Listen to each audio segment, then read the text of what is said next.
प्रिय विद्यार्थियों, ई क्लास में आप सभी का स्वागत है। आज हम शास्त्री तृतीय वर्ष कक्षा के अंतर्गत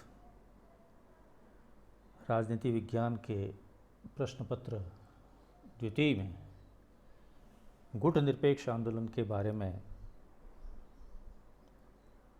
अध्ययन करेंगे। जैसा कि नाम से विदित है, गुट निरपेक्ष अर्थात गुटबंदी से अलग रहना। विद्यार्थियों, द्वितीय विश्व युद्ध के बाद विश्व राजनीति दो गुटों में परिवर्तित हो गई।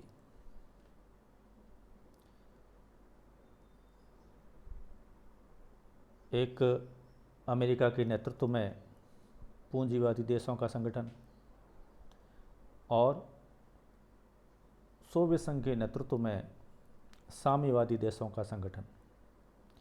और द्वितीय विश्व युद्ध के बाद विश्व पूरी तरह से इन दो गुटों में बंट गया, पूंजीवादी गुट और साम्यवादी गुट।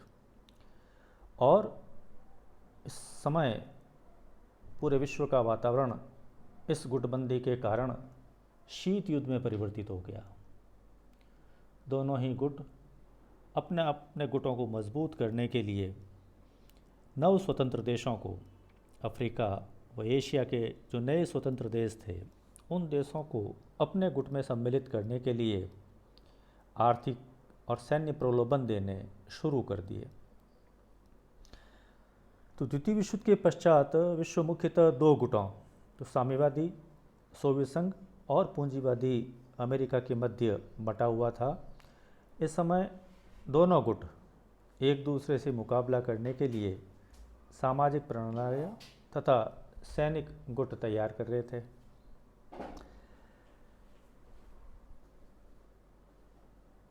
गुट निरपेक्ष आंदोलन का उत्पत्ति यहीं से मानी जाती है, अर्थात कि गुटीय राजनीति से गुट निरपेक्ष आंदोलन की नींव पड़ी।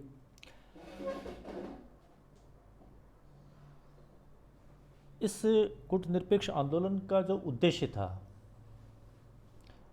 ये उनका उद्देश्य ये था कि जो भी नवोदित राष्ट्र है, एशिया व अफ्रीका के जो देश औपनिवेशिक दासता से स्वतंत्र हुए हैं, उन देशों की स्वाधीनता की रक्षा करना और युद्ध की संभावनाओं को रोकना। क्योंकि विश्व ने प्रथम विश्व युद्ध और द्वितीय विश्व युद्ध में अपार जन और धन की हानि उठाई थी।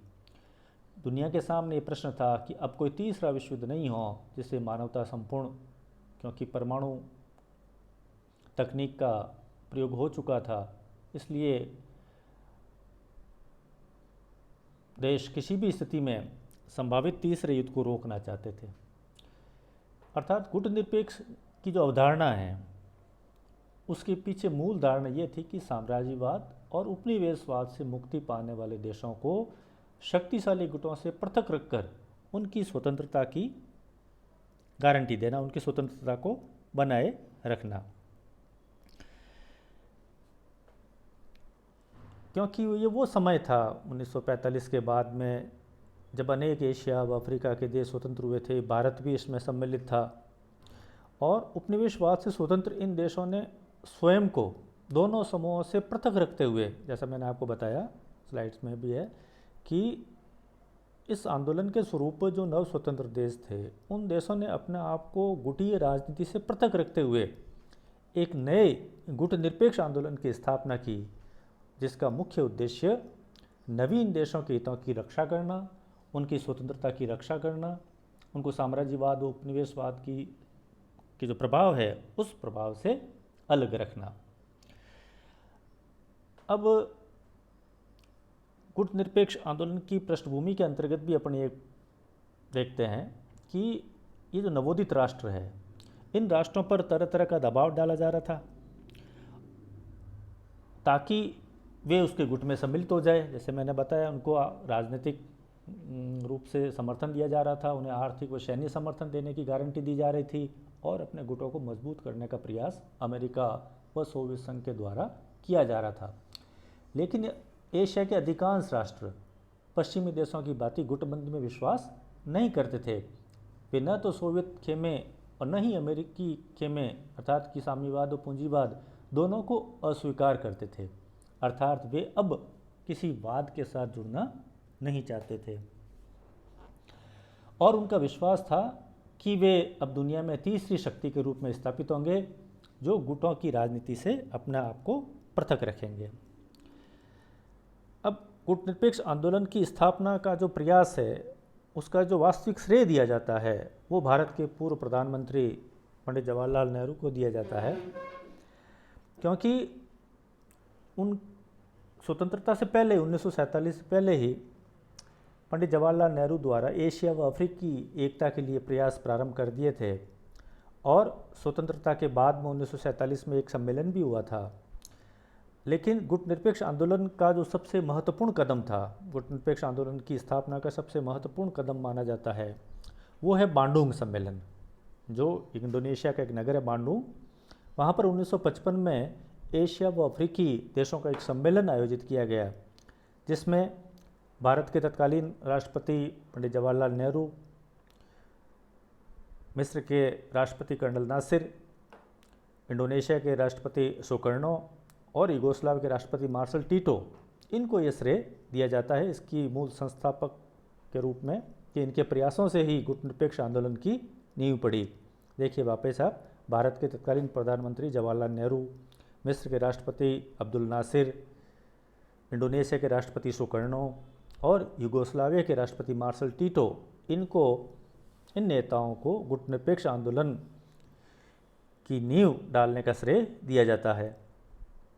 इस सम्मेलन में विश्व शांति और सहयोग संवर्धन संबंधी घोषणा पत्र भी जारी हुआ था कि किस प्रकार से विश्व में शांति और सहयोग के वातावरण में बढ़ोतरी की जाए।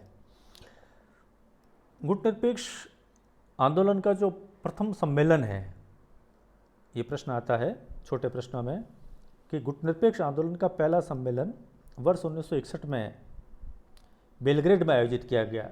यूगोस्लाविया के एक नगर है बेलग्रेड, वहाँ पर 1961 में इसका प्रथम सम्मेलन आयोजित किया गया, जिसमें जवाहरलाल नेहरू, यूगोस्लाविया के राष्ट्रपति टीटो, सुकर्णो, घाना के राष्ट्रपति एंक्रुमा जैसे नेताओं ने भाग लिया था।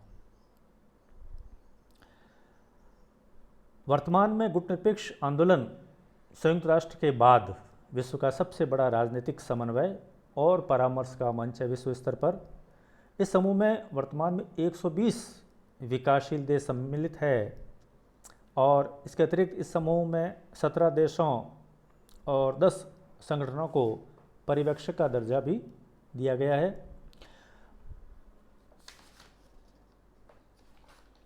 अब आगे आइए आप, इसमें अपन देखते हैं कि गुटनिरपेक्ष आंदोलन के जो ये कर्णधार थे, नेहरू, नासिर और टीटो, इन नेताओं ने कुछ आधार तय किए गए थे कि भाई गुटनिरपेक्ष आंदोलन का मूल आधार क्या होगा। तो ये नेता 5 आधार बताते हैं कि पहला आधार है, जिस आधार पर गुटनिरपेक्ष आंदोलन में उसकी सदस्यता स्वीकार होगी, कि वे सदस्य जो देश स्वतंत्र नीति पर चलता हो, अर्थात कि गुटबंदी या दोनों गुटों से पृथक रहता हो, जिसकी स्वतंत्र विदेश नीति हो। सदस्य देश उपनिवेशवाद के विरोध करते हों, क्योंकि इसकी नींव भी इस आधार पर पड़ी ही, साम्राज्यवाद और उपनिवेशवाद के विरोध स्वरूप गुटनिरपेक्ष आंदोलन की नींव पड़ी। तीसरा है कि सदस्य देश किसी सैन्य गुट का सदस्य न हो, किसी भी सैन्य गुट जैसे पूंजीवादी गुटों के अंतर्गत सीटो है, सेंटो है, इसका सदस्य नहीं होना चाहिए। सदस्य देश ने किसी बड़ी ताकत के साथ कोई द्विपक्षीय समझौता, सैन्य समझौता न किया हो।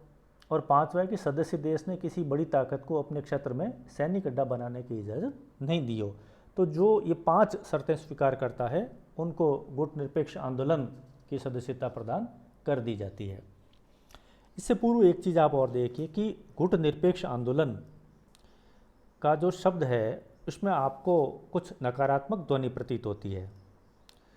नेहरू इस नकारात्मक ध्वनि से सहमत भी नहीं थे। उनका कहना यह था कि गुटनिरपेक्ष आंदोलन कोई अलगाववाद नहीं है, कोई तटस्थता नहीं है, कोई पार्थक्य नहीं है। गुटनिरपेक्ष आंदोलन एक सकारात्मक मनोवृत्ति है जिसका उद्देश्य विकासशील राष्ट्रों के बीच तथा विकासशील व विकसित राष्ट्रों के बीच परस्पर सहयोग बढ़ाना, विश्व शांति, विश्व समृद्धि में अपना योगदान देना। चलिए आगे चलते हैं। अपन गुटनिरपेक्ष आंदोलन के जो उद्देश्य है कि किन उद्देश्यों के आधार पर गुटनिरपेक्ष आंदोलन की जो स्थापना है वो की गई थी। तो सबसे पहला है शीत युद्ध की राजनीति का त्याग करना। अर्थात आपको मालूम है कि 1945 के बाद में जब द्वितीय विश्व युद्ध समाप्त हुआ और पूरा विश्व जो है वो गुटबंदी का शिकार होने जा रहा था, पूंजीवादी गुट और साम्यवादी गुट, एक नेतृत्व अमेरिका के द्वारा किया जा रहा था जहां पूंजीवाद का, और साम्यवादी गुट का नेतृत्व पूर्व सोवियत संघ के द्वारा किया जा रहा था। इस स्थिति में पूरा विश्व का जो वातावरण है वो आपस में द्वेष, संघर्ष की स्थिति लिए हुए था। और ऐसी स्थिति में विश्व शांति के लिए, विश्व समृद्धि के लिए और इन गुटों के बीच परस्पर सहयोग बढ़ाने के लिए ये आवश्यक था कि एक ऐसा कोई आंदोलन होना चाहिए, ऐसा कोई राजनीतिक आंदोलन होना चाहिए जो इन शीत युद्ध की जो राजनीति है, आपस में द्वेष, संदेह, एक दूसरे के खिलाफ प्रचार युद्ध, एक दूसरे के खिलाफ राजनीतिक युद्ध, उस स्थिति से छुटकारा दिला सके। तो ऐसी स्थिति में इसका पहला उद्देश्य ये था गुटनिरपेक्ष आंदोलन का कि शीत युद्ध के कारण विश्व का जो ध्रुवीकरण हुआ है उस ध्रुवीकरण के बीच एक मध्यस्थ के रूप में किस प्रकार से विश्व शांति स्थापित और विश्व सहयोग स्थापित हो सकता है। दूसरा इसका उद्देश्य है, देखिए, स्वतंत्र अंतर्राष्ट्रीय राजनीति का अनुसरण करना। क्योंकि आपको मालूम है कि अगर कोई भी राष्ट्र, कोई भी नवोदित राष्ट्र स्वतंत्र हुआ है और किसी गुट में सम्मिलित हो जाता है तो उसकी स्वतंत्र अस्तित्व समाप्त हो जाता है, उसका अस्तित्व जो है उस महाशक्ति में समाहित हो जाता है। अर्थात इन नव स्वतंत्र देशों के सामने एक स्वतंत्र विकल्प के रूप में कि भाई आपको न तो पूंजीवादी गुट में सम्मिलित होना है और न ही आपको साम्यवादी गुट में सम्मिलित होना है, आप अपना स्वतंत्र अस्तित्व रख सकते हैं और वह स्वतंत्र अस्तित्व केवल गुटनिरपेक्ष आंदोलन के अधीन ही संभव था। तो इसलिए दूसरा इसका उद्देश्य है कि स्वतंत्र अंतर्राष्ट्रीय राजनीति का अनुसरण, अर्थात कि अपनी विदेश नीति के मामले में जो नवोदित राष्ट्र थे वो स्वतंत्रता पूर्वक रह सकते थे। क्योंकि किसी गुट में सम्मिलित होने का मतलब ये है कि अपने विदेश नीति को उस महाशक्ति के अनुरूप डालना।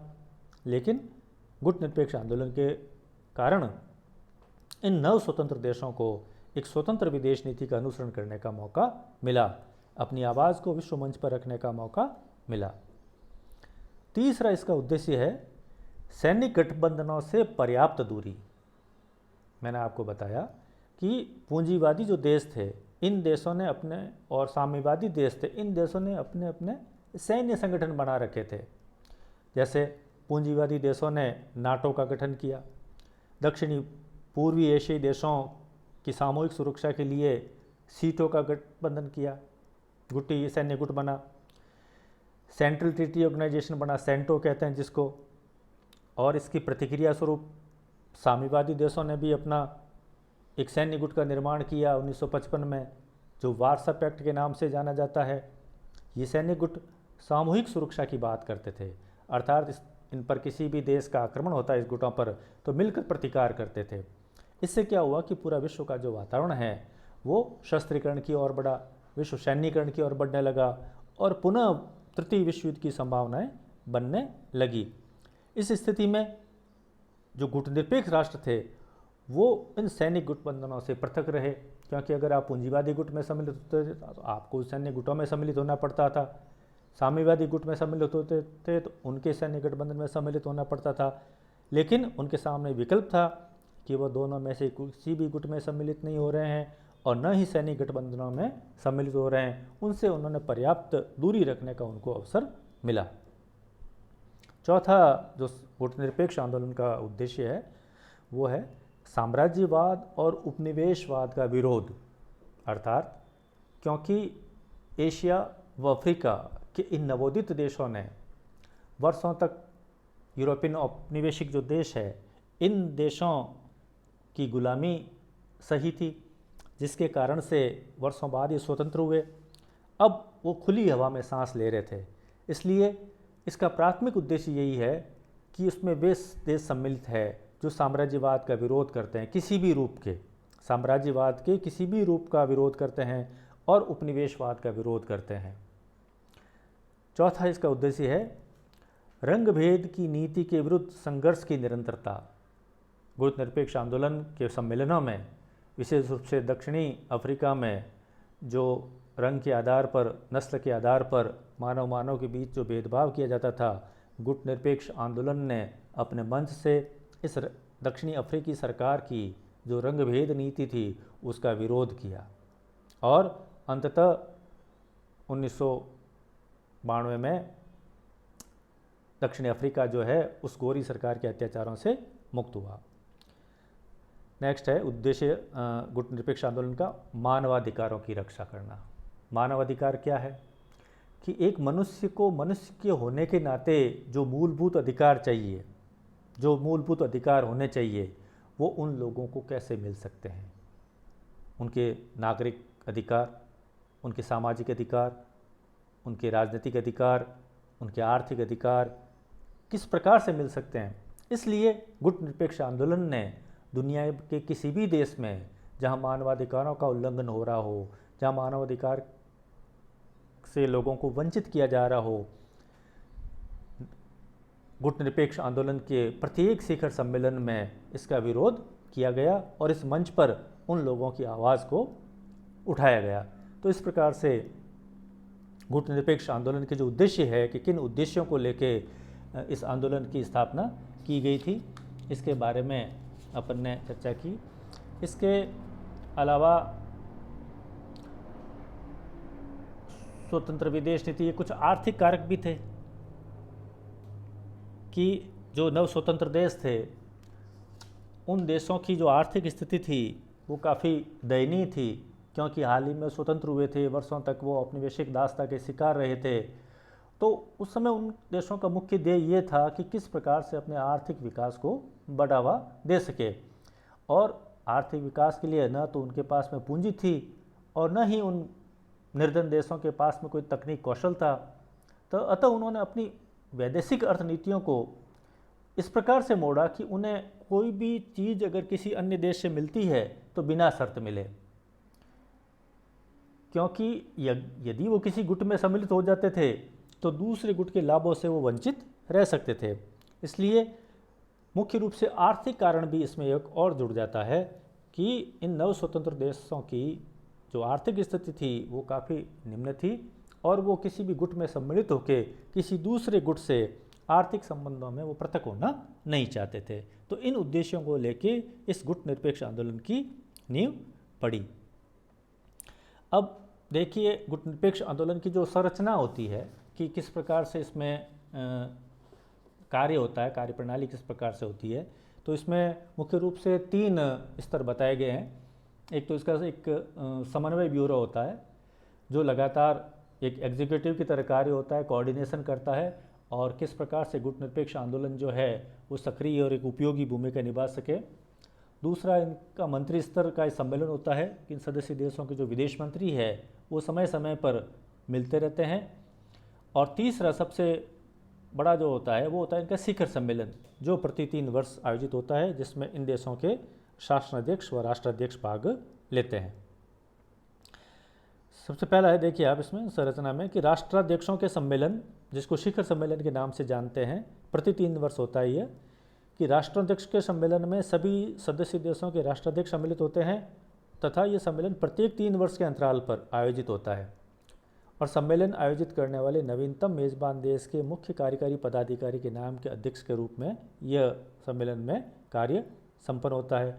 दूसरा इसका समन्वय ब्यूरो है जो लगातार कार्य करता रहता है, जिसका मुख्य कार्य गुट निरपेक्ष देशों में निरंतर विचार विमर्श करना और कार्यों में समन्वय स्थापित करने के लिए एक उपयोगी व सक्रिय केंद्र के रूप में कार्य करना। और वास्तव में इस समन्वय ब्यूरो को जो है गुट निरपेक्ष आंदोलन की जो मुख्य कार्यकारी भुजा या जो एग्जीक्यूटिव कहा जाता है, ये मुख्य कार्य यही होता है। और क्योंकि इसका स्वरूप जो होता है वो शिखर सम्मेलन में कौन कौन से मसौदे रखे जाएंगे, संयुक्त राष्ट्र संघ और अन्य जो अंतर्राष्ट्रीय मंच है उन मंचों पर गुटनिरपेक्ष जो आंदोलन के जो ऑब्जेक्ट है, जो उद्देश्य है, उनको किस प्रकार से रखा जाएगा, तो ये सभी कार्य इस समन्वय ब्यूरो में होते हैं। कोऑर्डिनेशन का कार्य करता है ये ब्यूरो। इसके वर्तमान में इनकी सदस्य संख्या जो है वो करीब इसमें 36 दिया गया है, वर्तमान में इसकी सदस्य संख्या 66 कर दी गई है, जिसमें 31 सदस्य अफ्रीका महाद्वीप से है, 23 एशिया महाद्वीप से और 10 सदस्य लैटिन अमेरिका के और 2 यूरोपीय सदस्य हैं। तो इस प्रकार से ये एक समन्वय ब्यूरो के सदस्य लगातार मिलते रहते हैं। एक संयुक्त समन्वय समिति JCC और G77 का संयुक्त संचालन होता है। इसमें 2 समूहों की गतिविधियां विशेषकर उत्तर दक्षिण और दक्षिण दक्षिण विषयों पर उनके अपने अपने दृष्टिकोण में समन्वय स्थापित करने का विचार होता है। देखिए, उत्तर दक्षिण का मतलब क्या होता है? उत्तर का यहाँ मतलब होता है विकसित राष्ट्र और दक्षिण का मतलब होता है विकासशील राष्ट्र। अर्थात आप देखिए कि भूमध्य रेखा के उत्तर में जितने भी देश हैं वो सभी ज़्यादातर विकसित देश भूमध्य रेखा के उत्तर में हैं, और जो विकासशील देश है वो भूमध्य रेखा के दक्षिण में माने जाते हैं। इसलिए उत्तर और दक्षिण का मतलब यहाँ ये है कि विकसित और विकासशील राष्ट्रों के बीच में, और दक्षिण दक्षिण मतलब परस्पर विकासशील देशों के बीच में सहयोग व समन्वय स्थापित करने का ये संयुक्त समन्वय समिति कार्य करती है। अब इसकी जो मेन गतिविधियां हैं नाम की, इसको नाम भी कहते हैं, नॉन अलाइनमेंट मूवमेंट भी कहते हैं गुटनिरपेक्ष आंदोलन को। इसके अंतर्गत देखिए, इसमें उपनिवेशवाद और साम्राज्यवाद की सभी प्रकार की जो अभिव्यक्तियां हैं उनकी भर्त्सना की जाती है, निंदा की जाती है। अंतर्राष्ट्रीय मुद्दों पर वास्तविक, दूरदर्शी और सृजनात्मक रूप विकसित करने पर बल दिया जाता है सम्मेलन में। आत्मनिर्णय के अधिकार और जातीय समानता के बारे में, कि लोगों को अपना राजनीतिक नेतृत्व जो है वो आत्मनिर्णय का जो अधिकार है उस आधार पर मिले, और मनुष्य मनुष्य के बीच में जो भेदभाव है उसको दूर करने का प्रयास किया जाता है।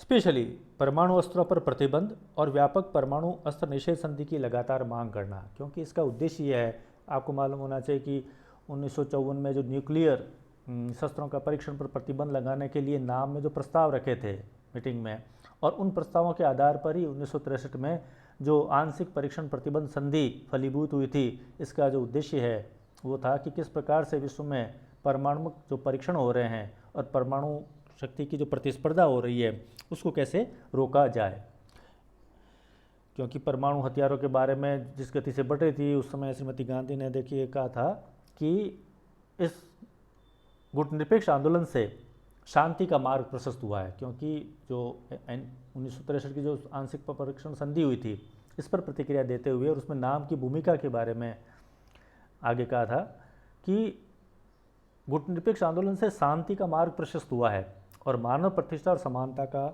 इसमें निर्माण हुआ है। इस आंदोलन को श्रेय दिया है श्रीमती गांधी ने। परमाणु अस्त्रों पर प्रतिबंध और व्यापक परमाणु अस्त्र निषेध संधि की लगातार इसमें मांग की जाती है। किस प्रकार से विश्व में हथियारों की जो दौड़ है, जो शस्त्रीकरण है, उस शस्त्रीकरण की जो प्रतिस्पर्धा है उसको कैसे रोका जाए। आर्थिक समानता की स्थापना करना, गुटनिरपेक्ष देशों की मांग है नई अंतर्राष्ट्रीय अर्थव्यवस्था की मांग, अर्थात कि अब तक जो अर्थव्यवस्था है वो विकसित राष्ट्रों के हित में बनी हुई है, जिसके आधार पर विकसित देश अपनी पूंजी के माध्यम से इन विकासशील देशों का आर्थिक शोषण कर रहे हैं। लेकिन नाम की ये मांग है, अर्थात गुटनिरपेक्ष देशों की मांग है कि नई अंतर्राष्ट्रीय व्यवस्था की स्थापना की जाए, जिसमें विकासशील देशों के जो हित है उन हितों को प्राथमिकता दी जाए, जिससे विश्व अर्थव्यवस्था में उनकी प्रभावी भूमिका स्थापित हो। विकासशील देशों को केवल प्राकृतिक संसाधन दोहन करने का साधन ही न माना जाए, और समान रूप से विकसित और विकासशील राष्ट्र व्यापार की जो शर्तें हैं वो समानता के आधार पर व्यापार करें, ताकि विश्व व्यापार प्रतिस्पर्धा में विकासशील देशों की जो मांग है वो मांग बनी रहे। और एक और अधिक न्याय संगत विश्व आर्थिक व्यवस्था की मांग, यही जो नई अंतर्राष्ट्रीय व्यवस्था की मैंने बात की, यही इसके अंतर्गत है कि विश्व में नई आर्थिक व्यवस्था की स्थापना की जाए जिसमें विकासशील देशों की प्रभावी भूमिका हो। इसके अलावा गुटनिरपेक्ष आंदोलन में विकासशील राष्ट्रों के मध्य परस्पर आर्थिक सहयोग को विकसित करने हेतु भी प्रयास किए जाते रहे हैं। इसके अलावा संयुक्त राष्ट्र संघ को प्रभावी किस प्रकार से बनाया जाए, महासभा की प्रभावी भूमिका किस प्रकार से हो, इस हेतु भी इस आंदोलन का उद्देश्य है। तो ये जो उद्देश्य है, ये जो कार्य है, वो गुटनिरपेक्ष आंदोलन के स्पष्ट होते हैं। आगे देखिए पॉइंट है कि गुटनिरपेक्ष नीति की प्रासंगिकता। प्रासंगिकता का मतलब है कि भाई औचित्य क्या है। राजनीतिक विश्लेषक ये कहते हैं कि गुटनिरपेक्ष आंदोलन की जो स्थापना है वो शीत युद्ध की पृष्ठभूमि में हुई थी। अर्थात कि जब विश्व दो गुटों में बट गया, आपने चर्चा की है कि भाई पूंजीवादी गुट और साम्यवादी गुट बट गया, और इन गुटों की पृष्ठभूमि के कारण ही, या इन जो पूंजीवादी और साम्यवादी गुट थे, इन गुटों से बचने के लिए ही गुटनिरपेक्ष आंदोलन की नींव पड़ी थी।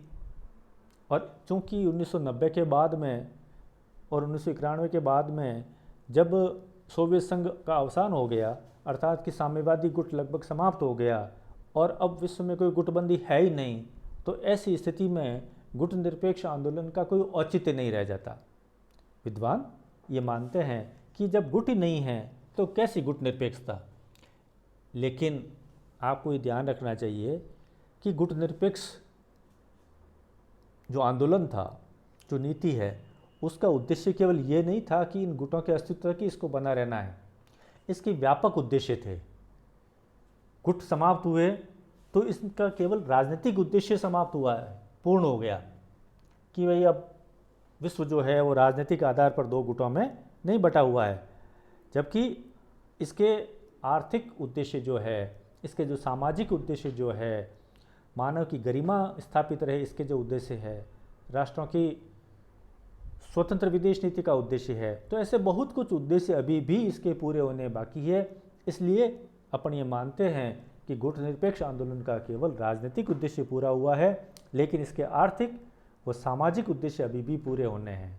तो अपन इसमें चर्चा करेंगे कि आज की परिस्थिति में गुटनिरपेक्ष जो आंदोलन है, इसकी क्या प्रासंगिकता है। तो सबसे पहला है कि कुछ देशों के वर्चस्व की भावना पर आधारित वैश्विक व्यवस्था के स्थान पर समतामूलक विश्व का निर्माण करना। आज अमेरिका विश्व की महान शक्ति है सोवियत संघ के अवसान के बाद में, और उस किसी भी एक महाशक्ति की जो विश्व में प्रभावी भूमिका है उसको समाप्त करना, और विश्व में बहुपक्षवाद, बहुध्रुवी विश्व व्यवस्था की स्थापना करना आज भी इसका उद्देश्य है।